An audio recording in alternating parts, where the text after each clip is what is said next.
The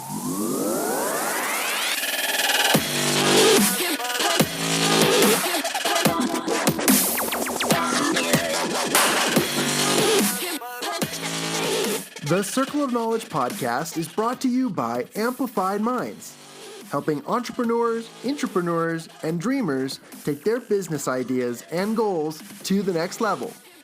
This podcast features best-selling industry resources and the professional panel discussions by the core team at Amplified Minds. Now, here are their discussions.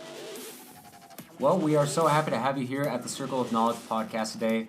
We have a lot going on. We have a great topic. And also, actually, to start us off, we're going to have John tell us the fun fact. But real quick, we got the core team here. Brian Hubbard, Matt Fritzsche, and John Kovach. Hey, everyone. Hey, how's it going? I'm super excited. But before we talk about the awesome book topic today, let me share something with you.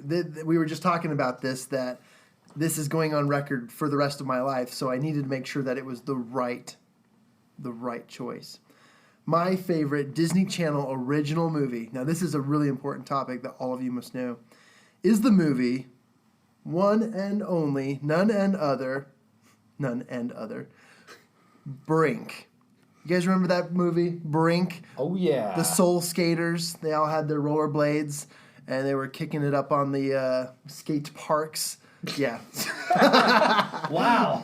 Super cool. If that didn't jog your memory, then I don't know what will. Second favorite, obviously, going into the books is the movie Smart House. Such a fun movie. Anyways, just a little fun fact about myself. You guys, today the topic that we'll be talking about is The Tipping Point. This is by Malcolm Gladwell. I'm actually really honored to pay tribute to Malcolm because he's probably one of the most intelligent beings in this lifetime, at least in mine. He's so smart, has a ton of great research that he has to back up some of the stuff he's come up with. Another great book by Malcolm is Outliers. You should all check that one out. The concept that we're going to be reading today from The Tipping Point is actually towards the back of the book.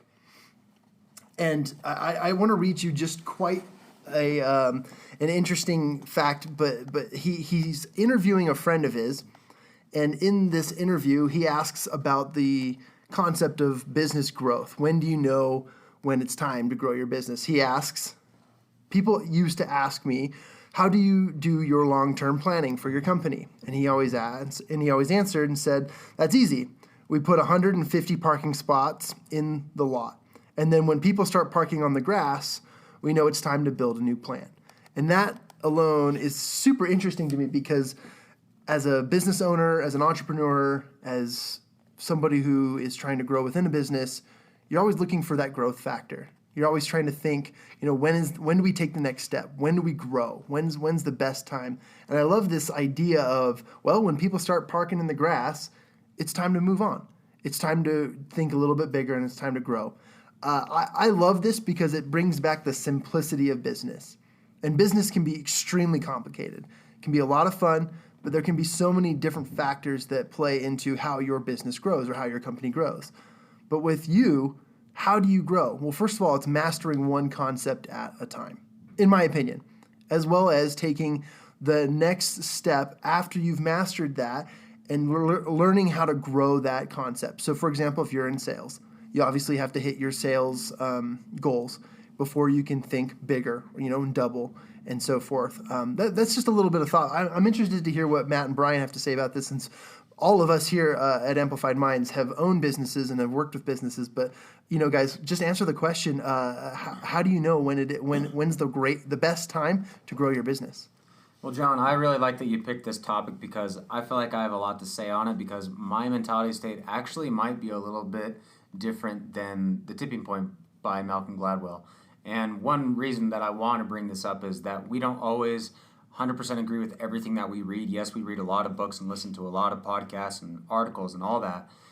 Now, we don't always agree with them, and we have our own ideas. And my idea, it goes very, close and kind of hand in hand with Malcolm Gladwell in this book, but he kind of obviously is saying through this point is when people start parking on the grass. So when he starts seeing that he has to grow, my mentality state is if you are at ever a point where you feel like you are done with the growth stage of your company and now you're just trying to sustain and, maybe increase a couple percentages per year, I feel like you've lost the mentality state of probably why you started the company At least that's just my opinion. I feel like you should always be in the growth stage. Even Apple right now, in my opinion, is in the growth stage. If they ever lose that mentality state, you're always going to be taken over by the next person, the other competitor, because there are so many people that are out there that are wanting just as much as you, maybe even more than you, but the instant that you stop feeling like you have to grow and maybe you go to another transition, that's at least my mentality state. If you always have to be in the growth mentality state. When you start a company,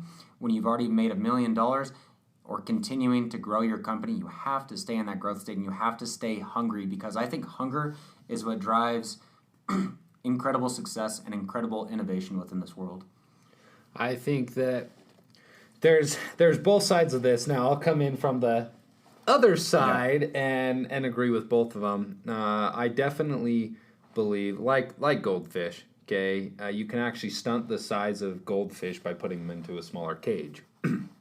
So, with that said, if you put them in a big cage from the beginning, they're going to continue to grow and get bigger and bigger and bigger. But if you put them in a small cage, they can eventually even die. And I think that that's a case with a lot of businesses. If you put yourself in a small aquarium and you don't have that growth mindset, always in the grow state of mind, I think that you could eventually, you're going to limit yourself.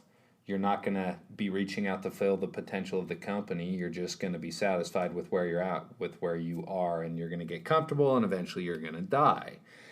So, for myself, I know we've got some laughter over here from Brian. It was Matt's really bold, straight to the point statement about dying. It just made me laugh. We like to have fun here. Yeah, there we go. Minds. I just wanted to. If you're not having fun, you're also dying. Just kidding. But I know with Ryan, my brother, and myself, I started working with him with his business, which is a processing company, a little while back. And it was a conversation where we moved into an office, a tiny office where we had both of our desks in there. It was pretty crammed, and we made the decision to go get into an office that had opened up down the hall from us that was much larger. It had 2 actual executive suites. It had an area for food. It had the secretary desk and all that good stuff. And we made the decision to get in there knowing where we wanted to grow to. But we had no plans at that point of hiring people to grow into it. But we knew where we wanted to end up. So we went ahead and we purchased that. And, well, we leased it, I guess. And then we saw the space across the hall open up, and we thought, we want to continue to grow. Let's go pick it up, and let's make it a goal to fill it up. And we've certainly filled it up. Now I feel like we could go and get another space and fill that one up too. But it's always that growth mentality. But on the reverse side of that, I've seen a lot of examples. For example, I worked for a company, I will just say it was a gym, back in high school, and it's a franchised gym, and the owner went ahead and he picked up like 2 or 3 of them in the valley before he ever got one really going, and it completely just died out. In fact, I don't even know if I know, 1, he doesn't own any anymore because he didn't make any money off of them, and 2, I don't even know if they're around here in Utah anymore. It was like a test trial or something with this guy, and it flopped. I think it's because he tried to expand too quickly and didn't adapt to it.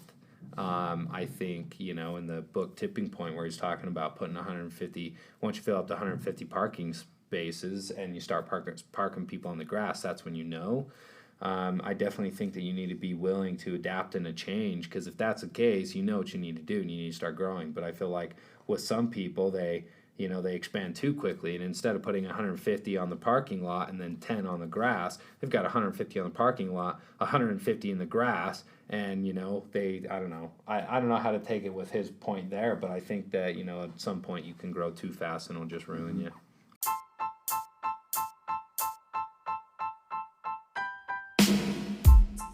Right, and just to add some more perspective to that, if you get to that point where you have people parking in the grass, do you think you've reached the point that you realize, oh man, we should grow bigger, we need a bigger parking lot, we need more employees?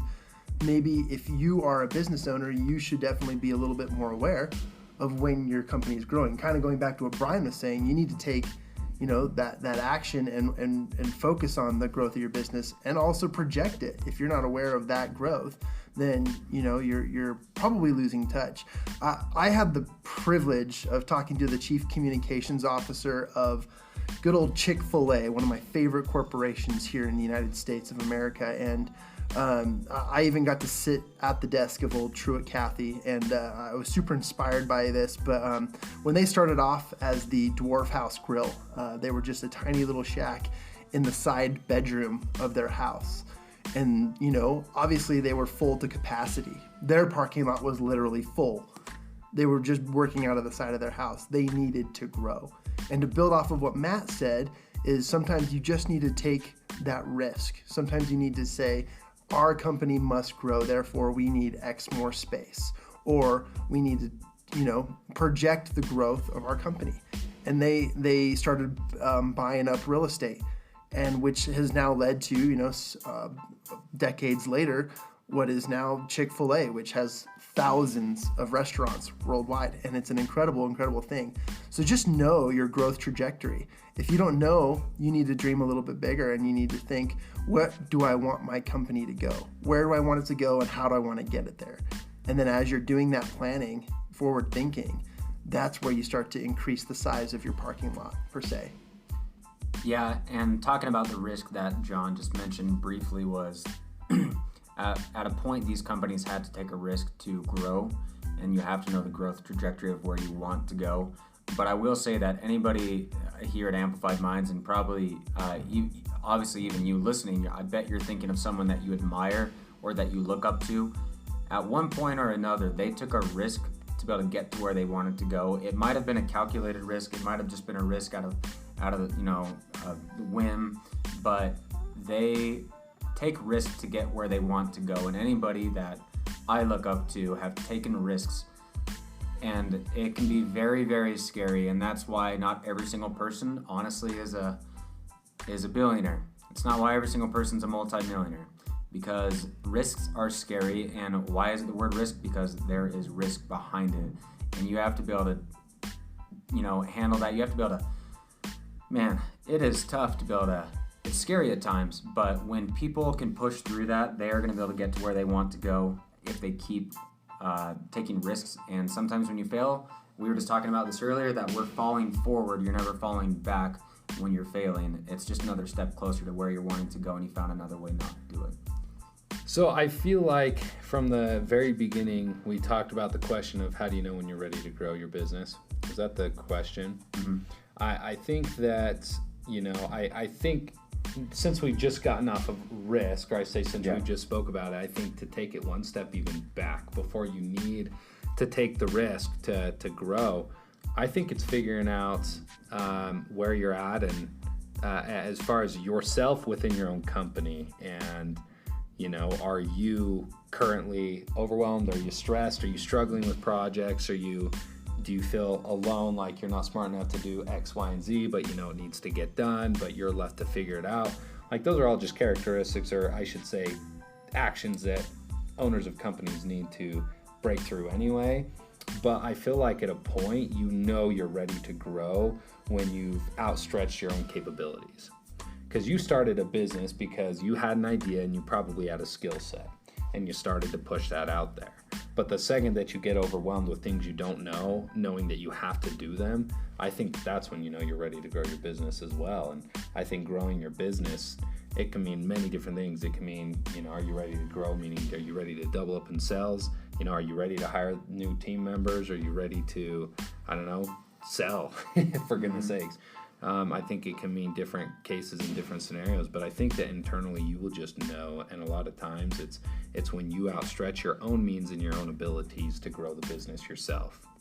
I love that. I love that concept, and I think that the challenge I want to set to our listeners and the members of the Circle of Knowledge is to identify two things, and I want you to identify first where that point is going to be. What is the growth trajectory of your company? Whether it's, I need to hire an employee if you're a small business, or it's I need to increase our parking lot size because we only have 150 spaces with 200 people employed. Identify that first. And then the second step is to set a goal. Set a goal as to what point you're going to reach that growth trajectory. As you set a goal, it will push you closer towards that growth rate and will also give your business a little bit of push, something to work towards. Because if you're not growing, like we said, you're dying. Yep. That's right. Yeah, that's going right back to the very beginning. And I think the last point real quick that I just want to make very fast is if you're going back to the question at hand, when should you grow? I think when you're comfortable within your business, because if you're comfortable, that means that you probably aren't growing. I know it's a generic statement, but I think it's a generic answer, and it solves it, I think. If you're comfortable within your business, then you're comfortable probably with your finances and you don't really care about growing your business, and that's the point that you need to grow. Uncomfortability will lead to success, because unless that's where challenges are going to start coming up. That's when you're going to be uncomfortable with the growth, but that means you're doing something right. With all that being said, obviously don't go out there and take stupid risks and do dumb decisions, but uncomfortability is going to lead you to the success that you want. And I think this is a great challenge that John just proposed that we can all do is, I'm not going to restate it. It's exactly literally what John just said. And I love it. I think it's going to be a great one. Wonderful, guys. Right now, we're all pointing fingers at each other going, are you closing? Are you closing? Are you wrapping this up? So I'll just step on in here. This is Matt Fritzsche, you guys, with the Circle of Knowledge podcast, as Brian so eloquently put at the beginning of this podcast. So, Brian, why don't you say goodbye? Alrighty, well, thank you so much again for joining the Circle of Knowledge podcast with John, Matt, and Brian, and we are super excited to have you. Until next time. And John? Skate on, soul skaters. All right, you guys, we'll see you.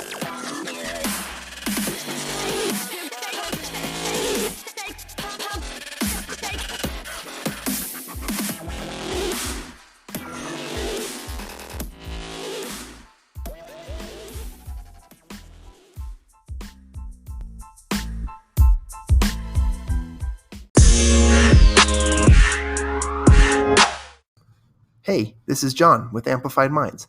Thanks again for listening to the show. We really hope you enjoyed the Circle of Knowledge podcast.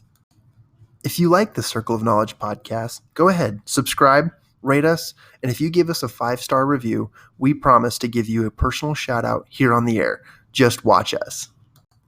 You can also engage with us a little bit more through social media. On any channel, you can just find us at Amplified Minds. To learn more about Amplified Minds, go to our website at amplifiedminds.com.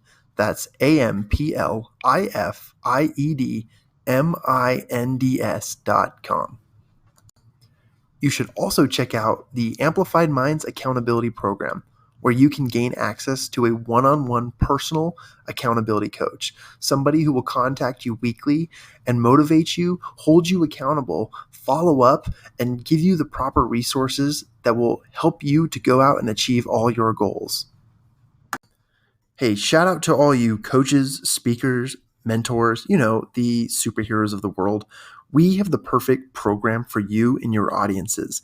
We have the capabilities of setting your audience and communities up in private mastermind groups and assign them a one-on-one personal accountability coach where they can help your people achieve the things that they're working towards, tailored to your programs. For more information about this, go ahead and send me an email at John, that's JON, at amplifiedminds.com. I look forward to hearing from you.